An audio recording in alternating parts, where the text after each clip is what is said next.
한국사회부장정보원에서는 매달 보육사업 통계를 발표하고 있습니다.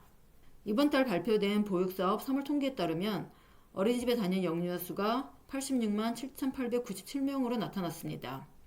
구체적으로 국공립 어린이집에 27만 6,153명, 법인 어린이집에 6만 6,654명, 민간 어린이집에 34만 2,778명, 가정 어린이집에 11만 9,687명, 직장 어린이집에 6만 98명, 부모 협동 어린이집에 2,527명이 다니는 것으로 나타났습니다. 보육교직원은 27만 6,969명으로 국공립에 8만 615명, 법인에 2만 386명, 민간에 9만 4,899명, 가정에 5만 8,913명, 직장에 2만 1,325명, 부모협동에 831명으로 나타났습니다. 1년 전에는 어린이집에 다니는 영유아 수가 93만 4,855명, 보육교직원 수가 28만 4,690명이었습니다. 1년 사이에 어린이집에 다니는 영유아 수는 7만 명 정도 줄고 보육교직원 수는 1만 명 정도 감소하였습니다.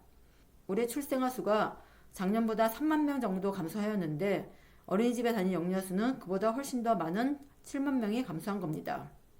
작년에 5세였던 유아가 올해 초등학교에 입학하면서 줄어든 수치가 출생아 수보다 훨씬 더 많기 때문인데요. 그만큼 인구 감소가 가팔라지고 있다는 거죠. 여기서 주목할 것은 현재 줄어드는 영유아 수뿐만 아니라 감소하는 교직원 수입니다. 통계상으로 1만 명 정도가 줄었지만 현장에서 체감하는 숫자는 훨씬 더 큰데요. 왜냐하면 실직한 이후에 재취업할 수 있는 어린이집이 없어서 계속 실업 상태를 유지할 수밖에 없기 때문입니다. 즉 몇 년 동안 누적된 실업자가 많아서 체감하는 실업자 수는 훨씬 더 많습니다.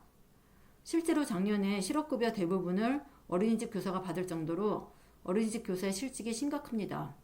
앞으로 어린이집 수가 점점 더 감소할 것이어서 실업자는 점점 더 많아질 것으로 예상합니다.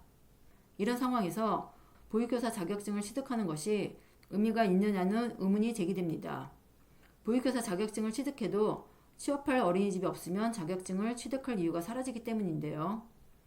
더군다나 유보통합 이후에는 4년제 유아교육과에서 교사 자격증을 취득하는 것으로 논의가 진행되고 있어서 많은 사람이 보육교사 자격증을 취득할지 말지를 고민할 수밖에 없습니다.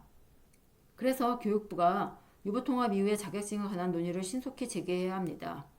계속 이렇게 한다더라 저렇게 한다더라 라는 소문만 무성하니까 많은 사람이 갈피를 못 잡고 우왕좌왕하고 있기 때문이죠. 유보통합 이후에 보육교사 자격증이 필요하지 않다면 지금 보육교사 자격증이 아니라 다른 자격증을 취득해야 하니까 교육부가 빨리 논의를 마무리하는 게 필요합니다. 보육교직원에는 원장을 비롯해서 담임교사, 대체교사, 방과 후 보육교사, 24시간 보육교사, 야간 연장교사, 보조교사, 누리과정 보조교사, 연장보육반 전담교사, 간호사, 영양사, 조리원, 특수교사 등이 포함됩니다. 이렇게 여러 사람이 보육교직원에 포함되니까 27만 6,969명의 보육교직원 중에서 담임교사는 14만 명 정도에 불과합니다. 이들 중 반은 유치원 정교사 자격증이 있지만 반은 없는 상태이고요.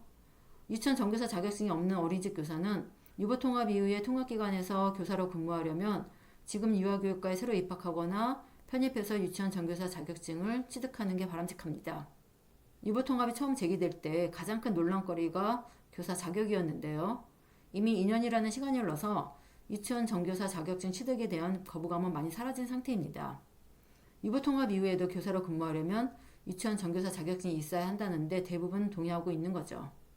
이는 많은 유아교육과가 어린이집 교사를 위해 주말반을 운영하고 여기에 상당수 어린이집 교사가 다니고 있다는 데서 여실히 드러나고 있습니다. 하지만 아직도 교육부에 명확한 지침이 없는 상태여서 많은 사람이 갈피를 못 잡고 우왕좌왕하고 있습니다. 개인에게는 앞으로의 직업을 결정하는 문제인 만큼 정부가 하루빨리 교사 자격에 관한 논의를 진행해서 결론을 도출하는 게 필요합니다.